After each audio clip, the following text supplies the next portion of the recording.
Tu connais le site Crappy Games? Ouais, t'inquiète. Tous les sites qui référencent les mauvais jeux, t'inquiète qu'on les connaît tous. Vraiment. Ça fait 13 ans, hein. On va sur les 14, hein. Je rappelle. On a arrêté de compter parce que c'est comme les anniversaires. Hein. Avant, on était là à faire « Waouh, c'est 9 ans de JDG, waouh, c'est 10 ans de JDG, waouh, c'est 11 ans. » Ouais, là, maintenant, on a passé les 13, on va sur les 14 et on fait même plus gaffe. Hein. On est plus proche de la vidéo des 15 ans que de la vidéo des 10 ans.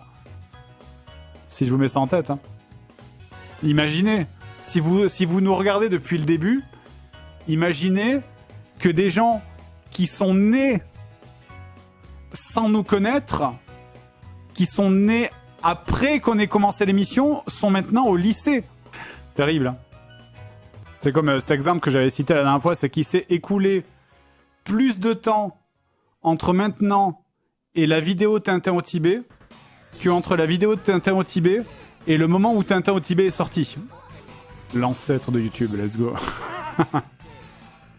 J'avais 15 ans quand je vous ai découvert, on arrive sur les 30, bah let's go. Hein. Effectivement. C'est vrai que si tu nous avais découvert quand t'étais adolescent, maintenant là t'es bien dans l'âge adulte là. T'es bien adulte, t'as peut-être des enfants, dinosaures. Denver, le dernier dinosaure là. J'avais 14 ans, j'en ai 27. Mais c'est vrai que quand nous on a commencé à faire des vidéos, j'avais 26 ans. Premier JDG, j'avais 26 ans. C'est fou. Hein. Maintenant j'en ai 40.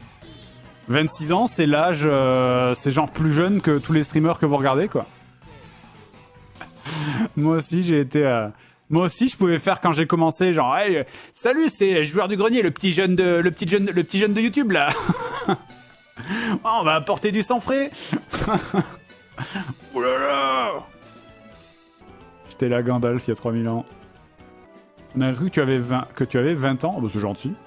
Très souvent, les gens me disent que j'avais l'air plus vieux à l'époque de quand j'ai commencé que maintenant. À cause de la barbe. Ouais, c'était la fameuse barbe pour cacher le double menton. Ça, je peux te dire, quand j'ai perdu mon double menton, j'ai été ravi de la raser. Parce que la barbe là qui commence là et qui se poursuit jusque là, tu sais, ça, c'est vraiment l'astuce de gros pour pas voir que t'es gros, quoi. Ça te manque d'être gros. C'est franchement... non. J'ai passé toute mon enfance à être gros. Je peux te dire que...